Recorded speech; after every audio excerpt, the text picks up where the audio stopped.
My name's Adam. Welcome back to the channel. It's a bit of a strange one today, but as the title suggests, I've got a bit of a vehicle addiction. I guess we probably should call it an extreme passion, I don't know. Regardless, I wanted to share with you the results of this and document the journey along the way. So after I introduce these vehicles to you today, we will do an update on the M5 and the RX-8 as well as the Miata. But one of the reasons for doing this video is that I'd originally intended and actually worked on doing a video all about bleeding the Vanos solenoid on the V10 M5 using ISTA. Unfortunately, when I came to process the video, I realized I had way too much. All right, so now we're there, we need to run the test.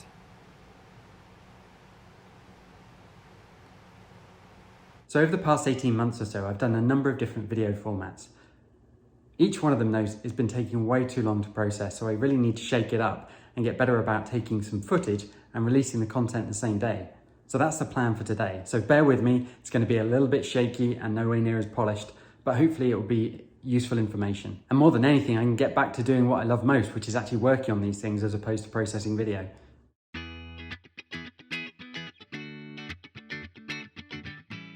Okay, so here's the first one that you're going to be seeing a lot more of in the future months. It is a 2013 Audi RS5.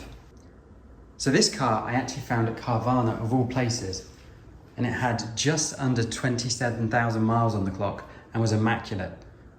On the report, they indicated that there were two issues. One was a scratch back here on the rear bumper, which, okay, the car needs to clean, but it actually turns out it was in the PPF. And the other one was on the mirror, which might not come out on the video, but again was down to the PPF. You can see it just there, the corner of the PPF is peeling off. But this thing is in fantastic condition.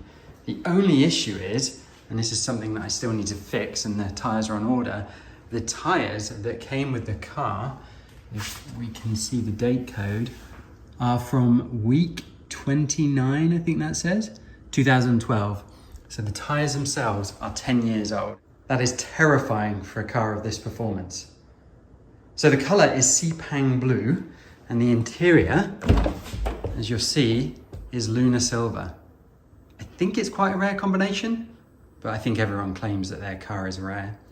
All I know is in 2013 there were about 1,500 Audi RS5s made. So originally I wanted to do a video about picking up the car, because I've had this actually since April 2021, and find out all the issues with it.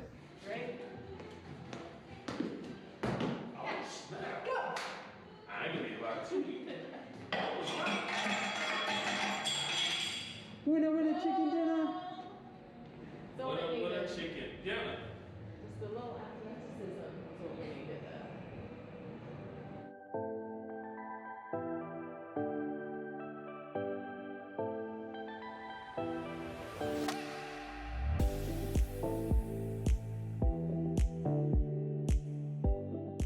So I wanted to wait until I needed to work on the vehicle before introducing it, but now is the time. All right, we'll take a quick look at the inside. But as you can see, everything on this thing is so clean.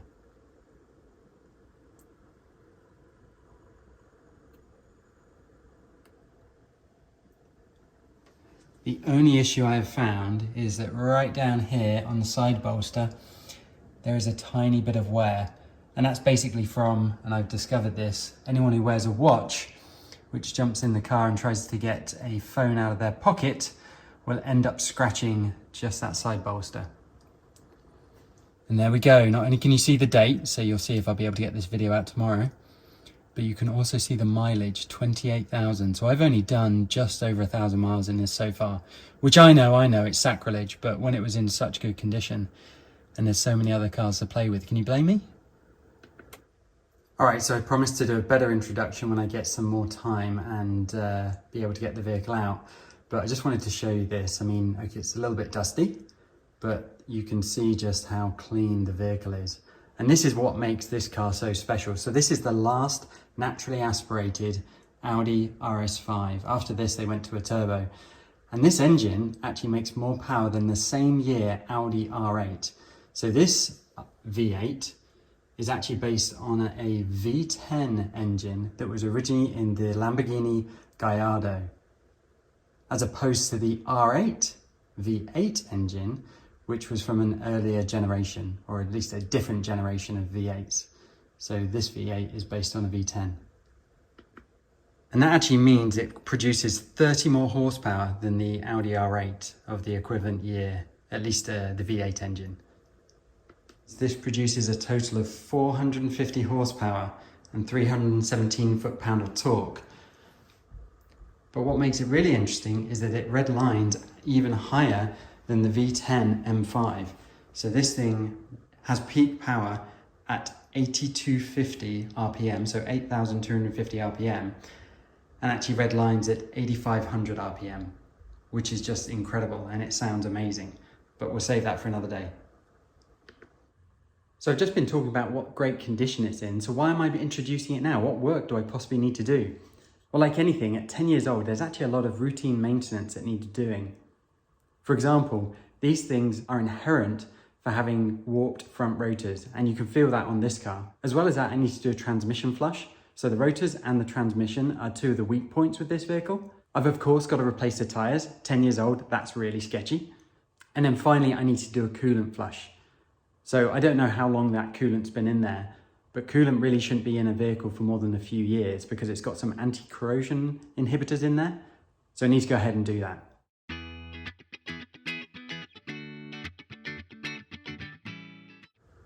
Okay, so here's the next vehicle I need to introduce today.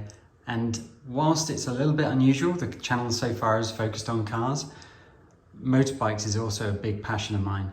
And so this is a BMW S1000R, and it's the single R, so the hyper naked. While I'm talking, I'm actually going to find some footage the original owner took, because as you can see, I've already replaced things like the seat and actually put some tank guards or tank grips on. These are stomp pads. So this thing is fully loaded with tech. It's got everything from cruise control, which I thought I'd never use, but if you've ever tried cruise control on a bike, it's incredible. It's got ABS and IMU to help with stability. It's also got heated grips and a quick shift. Actually, it's probably not called a quick shift. This does basically full upshift and downshift. It's absolutely nutty what this thing can do. So one of the reasons for getting another bike is I've basically been riding bikes for a long time now. And every time I get rid of one, it's like anything. If you've got the bug, you soon need to get another one.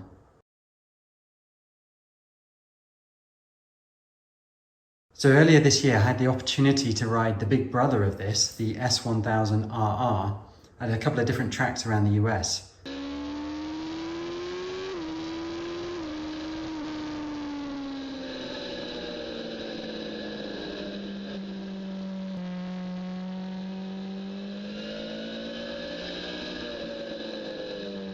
And it was so fantastic to ride.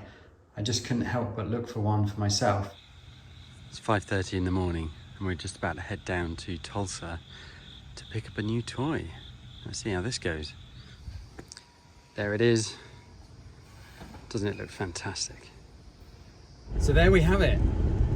5 hours later, because we did actually stop and buy a car for my son, don't tell him. The bike has been picked up. It was a really interesting experience because it's the first time I've ever had to buy a bike, or any vehicle for that matter, with a lien on it.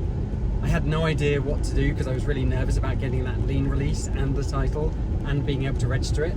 But thankfully in Oklahoma, where they'd just gone to e-titles, the owner of this bike purchased the bike just before they did that. So he still had a paper title with a lien on it. So we were able to go into the bank that was open on Saturday, which was fantastic. Not every bank is. They would issue there and then a lien release, but also notarize all the paperwork we needed. So if you ever do that, make sure you contact the actual lien holder, work out how that will work. Sometimes if you're putting a lien on a vehicle or taking out a loan, the actual institutions will talk to each other, which will make your life a lot easier. So anyway, this was fascinating. The bike is loaded up. I'm going to stop in a minute and just check everything's good, but there we go. So 10 miles down the road, just checked all the straps, everything's fine. The bike is sitting very nicely. I think we're on to a winner. Okay, so this is Oklahoma. Why can't everywhere be like this? That's amazing. Maybe I need to move to Oklahoma. So being a 2022 model year, that means this thing's still under warranty. As a result, I'd just taken this in for its first service at the local BMW dealership. That is Engel Motors up in Kansas City. And and I wanted to do that to be able to connect with them in case there were any warranty issues. Whilst I was there though, it was really strange. On the way up, I'd actually been riding the bike, and I'd ridden it a few times already, just taking it easy, before I had it serviced. But I started to accelerate up the highway, and I noticed that as I got to the 9,000 RPM point, the engine and the bike just fell flat on its face. It was so weird. When I got to the dealership, I mentioned this to the actual service guy, and I asked him to check if the 9,000 RPM rev limit, which is on these bikes until the first 600 miles, had actually been removed, because it's got about 2,500 miles on the clock. Well, funnily enough, it had not. So they've now removed that, which means that I'm pretty confident this thing has not been abused up until this point.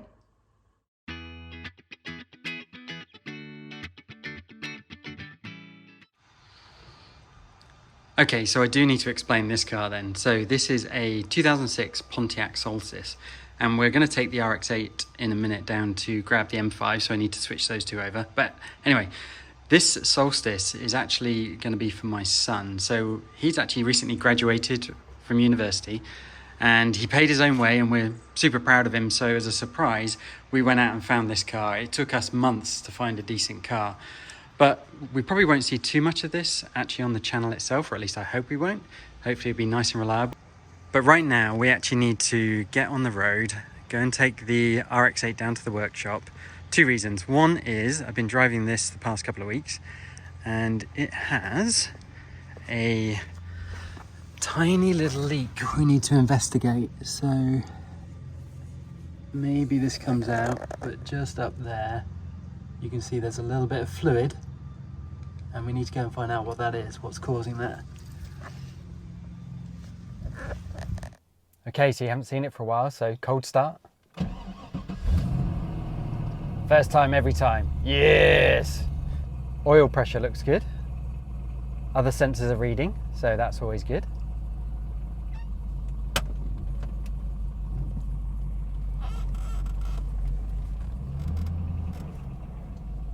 Cursory look back just in case.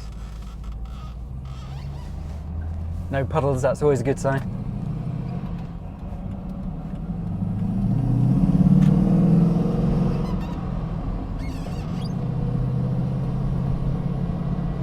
There's nothing quite like that noise. So I've shown you the RS5 now, and one thing to really note is that the torque level both on the BMW and the RS5 are actually less than this. And torque, especially around town or in a car that you drive on the street, is really what you want to feel. So I'm not saying it's more fun, because every car is slightly different, but it's fun.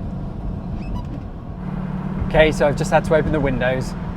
One of the things I haven't mentioned is I still haven't got around to the AC. So it's all connected up, I just haven't wired it in, which makes it hot. And we're nearly in November. It's like 65 degrees.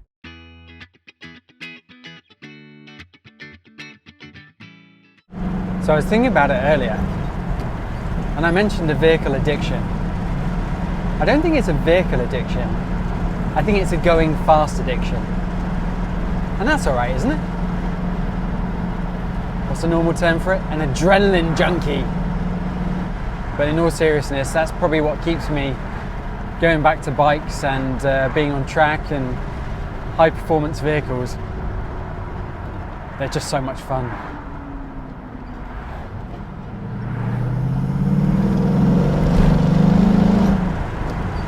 That was third gear accelerating, and bear in mind this car doesn't have any sort of traction control or anything like that, which I do want to add. It broke the tyres loose. That's the definition of torque. So the M5's been down in the workshop because I really need to replace those upper control arms and also get another alignment done on it. And so I figured I'd go down there and do that, but things got in the way. So I've been driving the RX-8 for the past couple of weeks, and I'd actually forgotten I hadn't fixed the clutch yet, and it's starting to feel really funny. Now with the additional force of this LS clutch on there, if it goes, it could be a little bit hair-raising, should we say? I did try pulling the T56 out of gear, pretending the clutch is gone, and it's quite a lot of effort. Not something I want to experience on the street. So we'll check out that leak.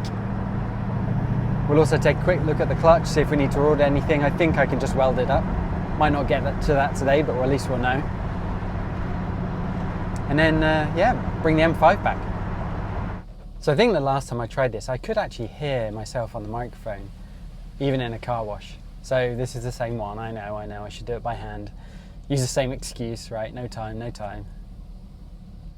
But no, it's exciting to be able to show you the other vehicles because I've already started doing a few things to the bike, and like I say, with the car, that's going to come on a lot more, at least the RS5. We're going to start to see a lot more things being done with that. Yep, we still got things to do with the M5, but if I can get this process taken care of, where it only takes me a couple of hours to do the video and actually process it, then we'll be able to do a lot more frequently, and that's part of the goal. All right then, so why so many different vehicles and cars? Surely one high performance car is enough. And the reality is, sure, but I don't have any other bad habits. Some people are into boats and lake houses, but my thing has always been performance vehicles. And the thing to bear in mind is that each of these has an absolute different feel. So take the LS2 RX-8 for example. It is an absolute hooligan. Everything from the sound to the torque to the look. I mean, the power to weight is just incredible on it. Then you've got the M5, an absolute driver's car. Really does live up to that name. More refined for sure than the RX-8. Very quiet cabin in comparison.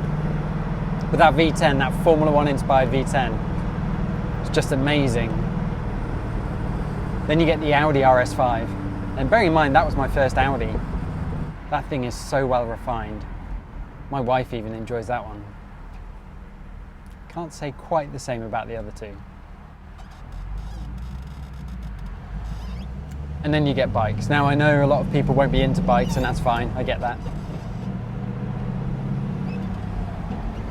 The key with bikes is all about the power to weight. You get such high performance from a motorcycle for the money that you spend. One thing I didn't mention earlier is that bike, I think, has got 167, 170-ish horsepower and 85 foot-pounds of torque. If you work out the power to weight, you'll not only see how capable these vehicles are, but also how extreme bikes are. However, they do come obviously with risk, which is always a negative. But I will be showing a few things on the channel that over time there have been safety improvements, but also personal safety improvements, and I'll talk about that when I get into the bike a little bit. And I might not have mentioned this, but you might have noticed, anyone with a keen eye, that there was an engine next to the RS5. That is another bike engine. That's a GSX-R 1000, and that's been in my basement for probably 4 or 5 years now. So at some point that will be resurrected. Probably end up being a pure track bike, but we'll see. I will register that one. So RS, Audi RS, where does it come from? So I mentioned earlier that it stands for Rennsport, and I think the direct translation, as far as Google will tell me, is racing sport. Now the first RS vehicle I ever saw was probably going back 20 years when we used to frequent Le Mans. So we used to basically go to Le Mans every year. I say every year, I only did it a few times before moving. But we used to go to Le Mans, and I went with a friend of mine, and there was a blue estate Audi, and I didn't know too much about these at the time, but it turns out it was the RS2 Avant. And the thing that really stuck in my mind in seeing that was the Porsche brakes. So that was the first collaboration, I believe, with Audi and Porsche where they work together and it's got Porsche brakes and other things, but for sure it was the first RS as far as I can tell.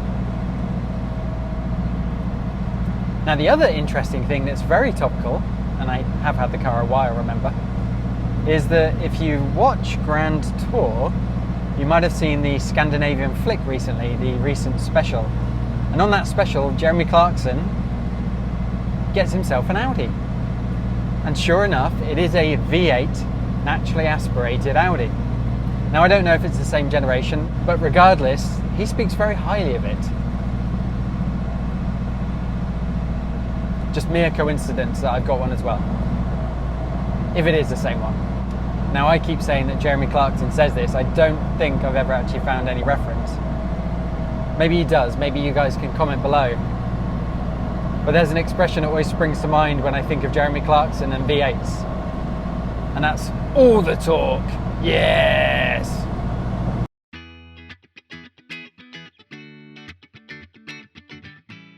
But some other things that have been going on in the last month or so is that I have done my first track day now with St. John Motorcycle Group out at Heartland Park Topeka.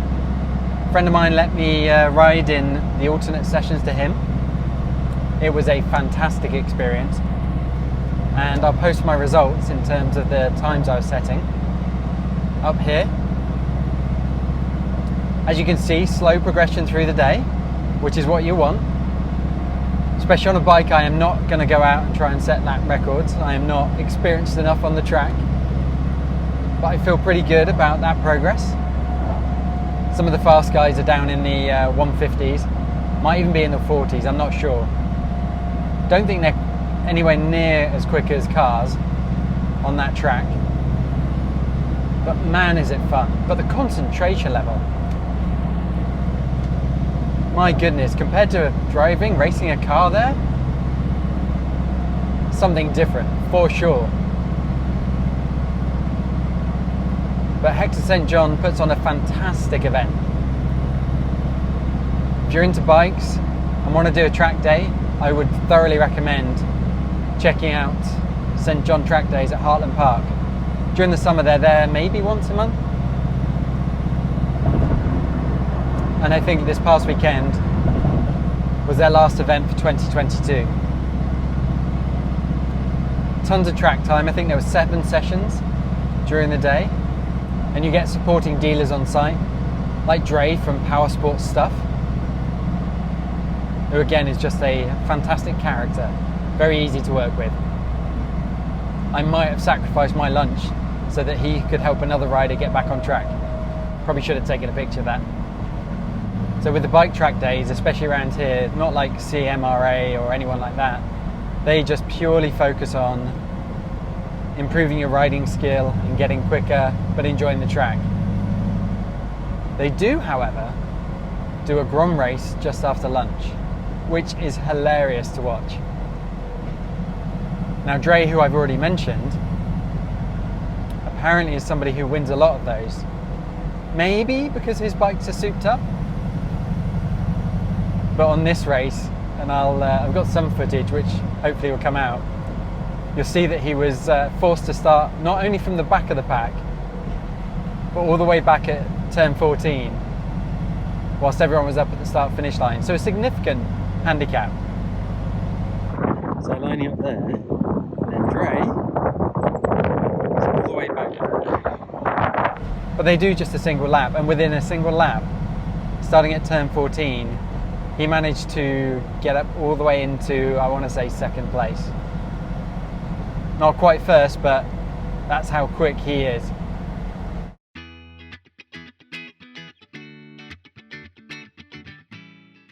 So things coming up in the next couple of weeks. Next weekend, I'll actually be heading down to Texas. So this will be on the Sunday. And I'm heading down to Houston, Texas, where Rush Auto Works are located. And we have a test drive, myself and a few friends, booked for the Rush SR. If you follow me on Instagram, you would have seen that track weapon, I'm going to call it, featured there. That thing again looks like a fantastic platform. It's meant to be very much less expensive to run than the Radical, which we were running last year. Very reasonably priced, but I am not going to do anything until I get to drive one. Another reason for trying to get up to speed and do videos more quickly is I want to be able to take some footage while I'm down there, both in the car and just the experience of the factory and meeting some of the guys.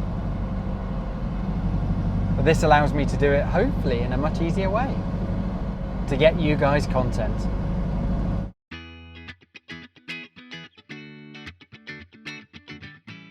Okay, so the RX-8 is on the lift, ready to go. Just a couple of things to show you is, if you use the same lift a lot, I'd really recommend putting down like little tape marks like this. So I've done it for different vehicles, as you can see. But what this allows me to do is when I pulled the car in earlier, I could literally just pull directly in, look out of the driver's window as I was doing it, and it goes straight in. Now, the other thing to bear in mind is that quite often, like this car, you have to raise the vehicle up to actually get the arms underneath the car. What I've done is I've taken just a single go jack at the front, and I did this on the other side already, and I just jack it up. That actually jacks up the back of the car as well, just enough to get the arms under, and then you can basically, very gently, one click at a time, even by hand, whilst watching, lower the vehicle until it rests on the arms, and you're done. So I can basically just check that those are in place, which I believe they are, and that saves me having to get a jack out or jack it up all round. But no, they're perfect. So the car can go up now.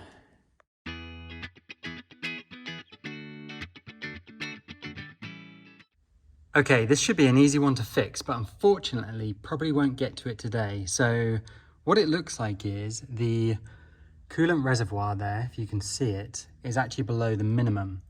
Now, I've been checking it before I start because I had noticed it had been going down ever such a tiny amount.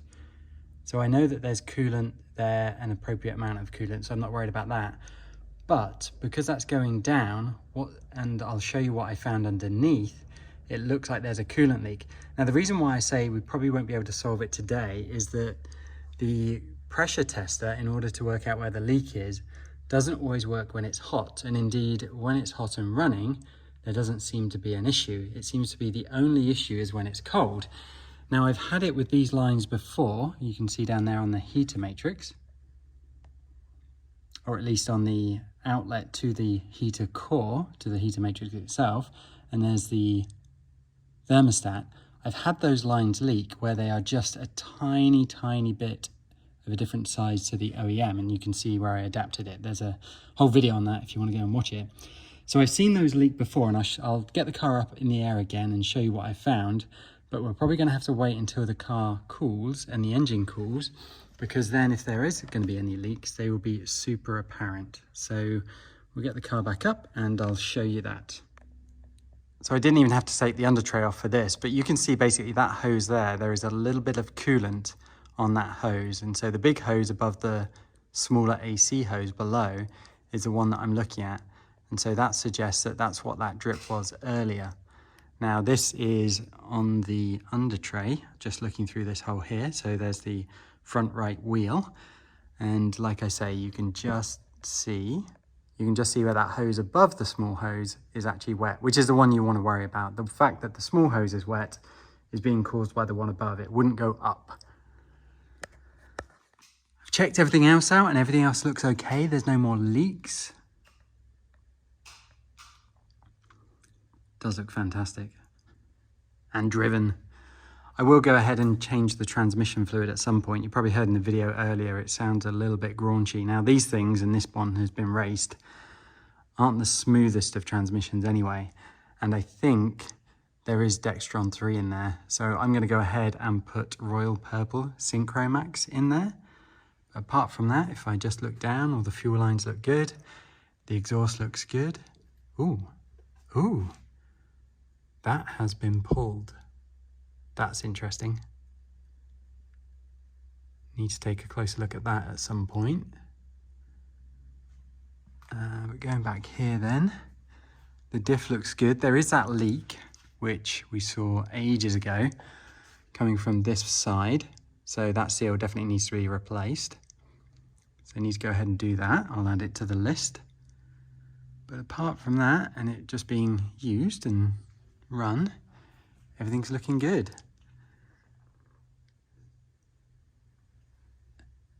So yeah, it looks like that was just maybe a bit too tight when it was made.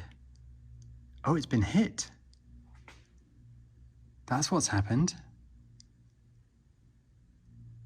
There was a rather low clearance speed bump that I had to go over a while back. I bet you that's exactly what that is. Yep, there it is. You can see the scratch underneath.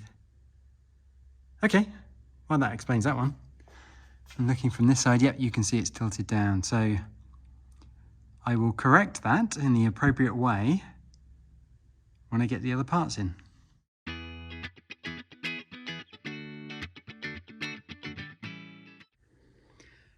All right, so an update on the Miata. As you can see, the original doors have gone. So these are lightweight fiberglass doors. So there'll be a picture to show you the difference in weight, but that's basically going on a diet. So that has been replaced. This one, when it came from CCP in the shipping box, was a little bit damaged at the front. So I've already fiberglassed that. So that will make it nice and easy to go straight on, but just reinforced. I need to clean this up and trim off all this excess. But once I get rid of the excess, that should be good. Everything else has been removed, and you can see obviously the engine's gone, which only took a day, which was brilliant. It really doesn't take as long as you might think. And there's the engine over there. Hello V10. But as you can see, there is the LS2 and then the dry sump system. But over the next coming months, or at least over winter, there is a S1 sequential shifter that is going on here. This will start to be being pulled back up to snuff. I might have another tub. So a friend of mine down in Wichita has got a tub he's going to send me pictures of, just because this has been through a lot already. And if there is a new tub, I might rebuild a new tub and do it exactly how I want. Now I've learned where the oil lines go and all that good stuff. So that might be coming. We'll see. So we need to get the RX-8 down. We need to get the M5 out. And I think that's pretty much everything. Might have mentioned before, this is getting a new ECU as well. So all of this will be redone. And if you've ever wondered what it looks like when a car gets dismantled, it just kind of gets laid in the corner.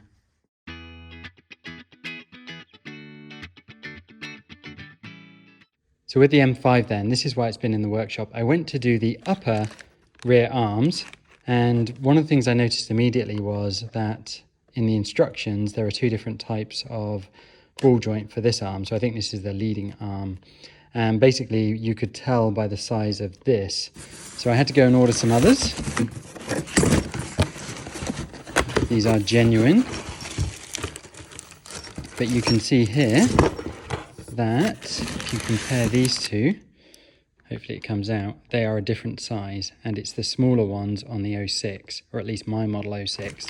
Please check they are not all the same, which is basically required. So these came in a kit from FCP. It did say it in a small print. I completely missed it. It's my fault. It's been over the 90 days. I doubt they'll take them back, but who knows? I will always contact them. But we've got the new ones there ready to go on. So as soon as I can, that will be the next thing.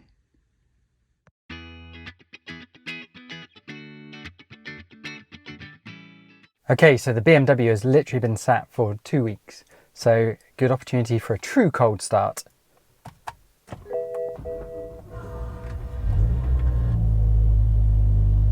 Except the radio was on. Sounds like a diesel.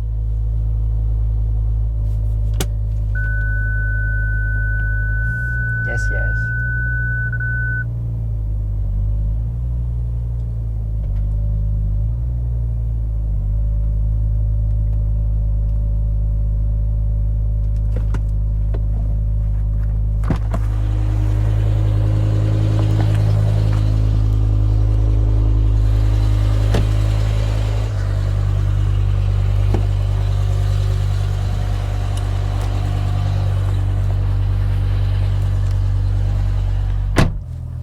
So I'm using the same microphone. So this will be a very good test because I won't adjust any of the levels on the noise difference between the two platforms. Okay, the window won't be open here. So someone must know, I've always wondered this, why in a BMW do you actually have to go into the system and tell it to heat rather than cool, even if you've got climate control and you've set a temperature? Why doesn't it just go to the temperature you want? Never understood that. I'm sure out there somebody, comment below. I mean, someone must know. Now in the 335 it was a little switch on the dash. On here, you have to go into climate, and then that little blue box, you have to switch from red to blue. Please, someone tell me why. Why? I probably should just Google it, but it's way better if someone knows. Okay, when I put the bonnet down a minute ago, I didn't check to make sure that it was latched correctly. And for whatever reason on this one, even though I've adjusted it once, you still have to really check. So I can see it fluttering just a little bit. So I'm gonna have to pull over in a minute once it's past the roadworks and check it. That is the last thing you want, is a bonnet flipping up on a windshield. A friend of mine had that, did so much damage. Try and show you what I mean. You see that slight flutter there? And then the other side's not doing it, so there's very little risk because one side is latched in, but you don't want that. So as soon as I can pass these roadworks, because I don't want to pull over into that rubbish. Oh, there's an exit up here, so perfect. Where are the hazards? Oh, there they are.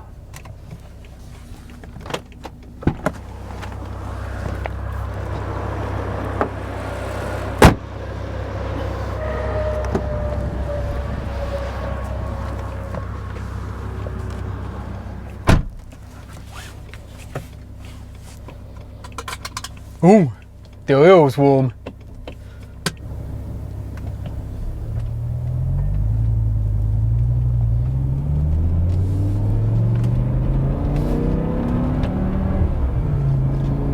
There's cars ahead of me. Boo.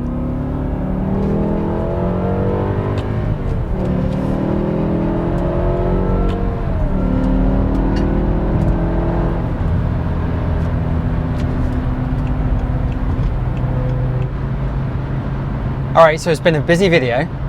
We've introduced, very briefly at least, 2 new vehicles that you'll start seeing more of.